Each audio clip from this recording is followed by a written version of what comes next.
지난 2월 22일 이스라엘은 공항에 도착한 한국인 관광객을 단지 한국인이라는 이유만으로 쫓아내 큰 파문이 일었죠. 그랬던 이스라엘 네타냐후 총리가 일본 NHK 방송이 이스라엘의 코로나 방역 비결을 묻자 한국에서 배웠다고 대답했습니다. 한국인을 내쫓은 이스라엘이 뒤늦게 반성이라도 한 걸까요? 이스라엘은 왜 일본의 코로나 대응은 한국서 배우라고 훈수를 둔 걸까요? 3월 25일 일본 NHK 방송은 대규모 조기 검진으로 사망률을 0.2%로 낮춘 이스라엘의 사례를 소개했습니다. NHK는 신종 코로나 검사 태세 강화로 치사율을 낮게 억제하는 나라라는 제목의 뉴스에서 이스라엘의 성공적인 방역 현황을 전했습니다. NHK는 미국 등에서 신종 코로나19 바이러스 감염이 확대되는 가운데 검사 태세를 강화하는 것으로 조기에 감염을 발견하고 치사율을 낮게 억제하는 나라가 있다며 이스라엘을 대표 사례로 소개했습니다. 3월 25일 현재 이스라엘의 코로나 확진자는 2030명, 사망자는 5명으로 치사율 0.2%를 기록했습니다. 확진자 관리 비결에 대해 네타냐후 수상은 한국 등 대책이 앞선 나라로부터 배웠다면서 한국이 도입한 드라이브 스루 방식의 검사장을 각지에 보급했다. 정보기관 모사드가 10만 인분의 검사 키트를 다른 나라로부터 몰래 조달하는 작전을 실행했다고 밝혔습니다.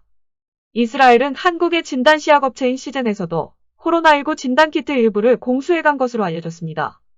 대한항공으로 온 한국인을 그대로 돌려보낸 이스라엘이 상황이 어려워지자 한국에 손을 내민 겁니다. 대량의 진단키트를 확보한 뒤 이스라엘은 하루 100명 정도였던 검사 규모를 3월 22일 이후 3,000명 규모로 크게 늘렸습니다.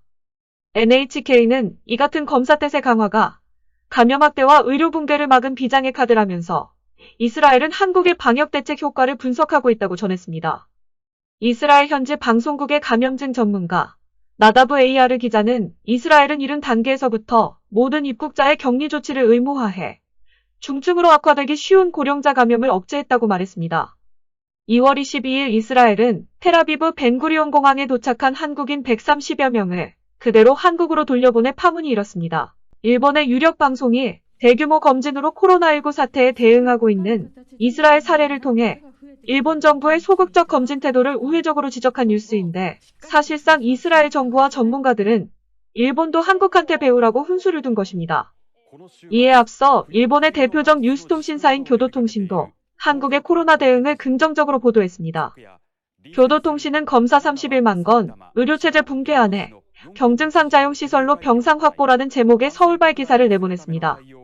교도통신은 적극적인 검사와 감염자 격리를 하는 한국에선 검사 건수가 31만 건을 넘어섰다면서 경증상자들이 생활하는 생활치료센터를 소개했습니다.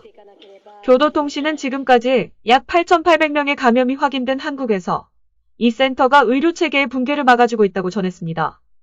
또 대기업인 삼성과 LG 등이 정부 요청을 받아들여 사원연수시설을 잇따라 생활치료센터로 제공하면서 수용 능력이 커졌다고 보도했습니다.